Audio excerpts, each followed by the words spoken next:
bonjour. Alors voilà, Rav Korda, je voulais savoir c'était quoi Yutvat. On nous dit que c'est une fête importante, donc c'est quoi cette fête? Yud Shvat, c'est le moment de l'Aïloula du Rabbi précédent. L'Aïloula, ça veut dire la joie d'un mariage, d'après les marim du Rabbi et les Rabbim. La joie d'un mariage, c'est le moment où l'âme, elle se relie avec la matière du monde, où elle s'élève de niveau en niveau. Et cette joie, c'est parce que d'après la Chassidoute, finalement, et depuis Rabbi Shimon Bar Yochai, alors on sait bien qu'un tzaddik ne quitte pas le monde. Un tzaddik en particulier qui a été lié au dévoilement de la Pnimiut Torah, l'intériorité de la Torah, son âme se relie avec les mondes et se relie avec tous les mondes.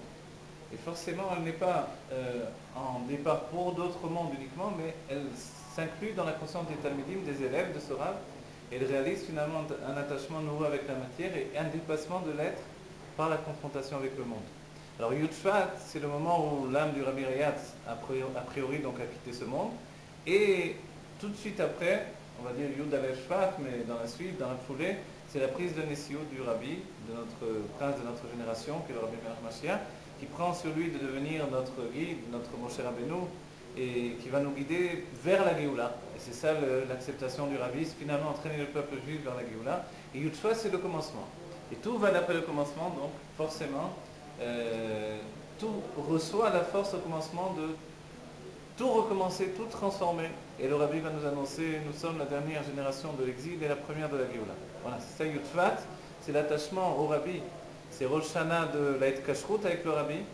On se rattache au Rabbi, c'est le recommencement de notre Kashrut, l'attachement au Rabbi. Et par ce fait-là, alors, on s'inclut dans une vitalité infinie de diffusion de la Chassidut. D'accord. Razak.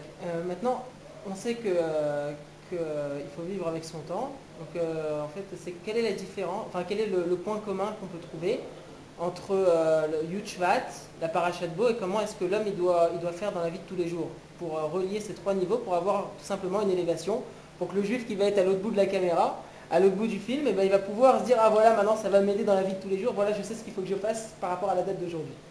Alors voilà, dans la Parashat Bo, il y a un enseignement qui est essentiel, c'est l'enseignement qui nous dit que Moshe Rabbeinu a été entraîné par Dieu dans Paro. Paro, c'est pas simplement un homme, Pharaon, c'est aussi en fait un dévoilement divin, qui est le dévoilement le plus élevé qui soit, parce que c'est le dévoilement de l'essence de Dieu, si bien que Moshe avait peur de ce niveau-là. Et le Rabbi nous dit dans le Dvar Malchut que la peur n'était pas la peur d'un inconscient, elle était la peur d'un être habitué au dévoilement divin. La conscience du dévoilement divin pour Moshe Rabbeinu, c'était des dévoilements qui dépassaient la matière et la limite de la matière. Ce que Paro dévoilait ici dépassait toutes les limites imposées. C'est-à-dire que c'est un niveau de dévoilement tellement grand qu'il peut absolument descendre dans l'infiniment petit. Et qu'il peut rentrer dans le monde, le traverser, le pénétrer, le transformer.